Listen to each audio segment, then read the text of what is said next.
After 16 long months of deadly bombardment on Gaza and continued attacks in the occupied West Bank, a ceasefire deal has been made between Israel and the Palestinian resistance factions. During this time, more than 46,000 Palestinians were killed, with some reports suggesting that the real number could be as high as 200,000 when including indirect deaths. The violence also spread to Lebanon, where thousands more people lost their lives. Despite the destruction caused, Israel did not reach its goals and is now facing backlash for its actions. The United Palestinian Resistance faction stood strong throughout everything, gaining important victories. Israel was forced to withdraw from Gaza and allow displaced people to return home, despite Netanyahu's earlier refusal to do so. In addition, the state of Israel has committed to withdrawing from Gaza and the return of over 1,000 Palestinian political prisoners, many of whom were held without trial. In addition, the Israeli government has been plunged into complete chaos as leaders are facing criticism from within their own government. Many people around the world are angry at Israel's actions and the billions of dollars in support it received from countries like the United States.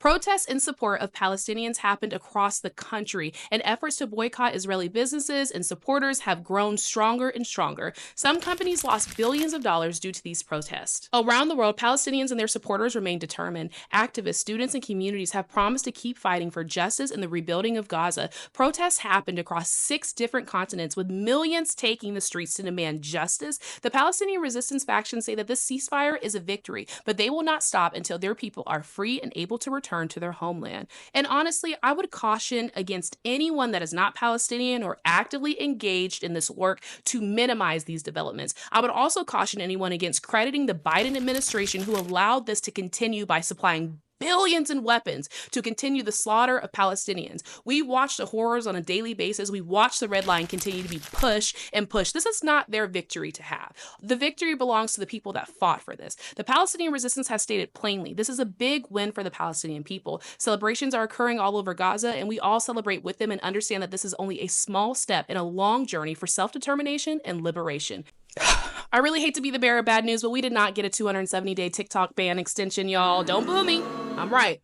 And also, we did not get a Supreme Court decision today either. So as it stands, unless the Supreme Court intervenes Thursday or Friday, TikTok is scheduled to be banned by this Sunday. And I don't even want to say that this is misinformation to say that we got a 270-day extension, because all the legacy media and their headlines made it seem like we did, maybe to placate us or stop us from fighting against this ban. But unfortunately, us getting an extension was not the case. So what had happened was, on Monday, Senators Ed Markey, Ron Wyden, Cory Booker, and Representative Ro Khanna proposed the Extended TikTok Deadline Act, urging the president and justices to grant ByteDance, the company, an additional 270 days to complete the sale of the platform, Still talking about selling this platform. And then speaking on the Senate floor, Markey emphasized that an abrupt shutdown could affect the lives of 170 million American users and dismantle a unique informational and cultural ecosystem that no other app could replace.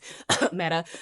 So the Extended TikTok Deadline Act has been introduced, but lawmakers have not put it to a vote nor passed the legislation into law. So unless this is voted on today, Thursday, or Friday, we do not have a 270-day extension. And given that the majority of lawmakers voted to ban TikTok in the first place, I doubt they will vote to extend the deadline. But I will keep you all updated as new developments come in.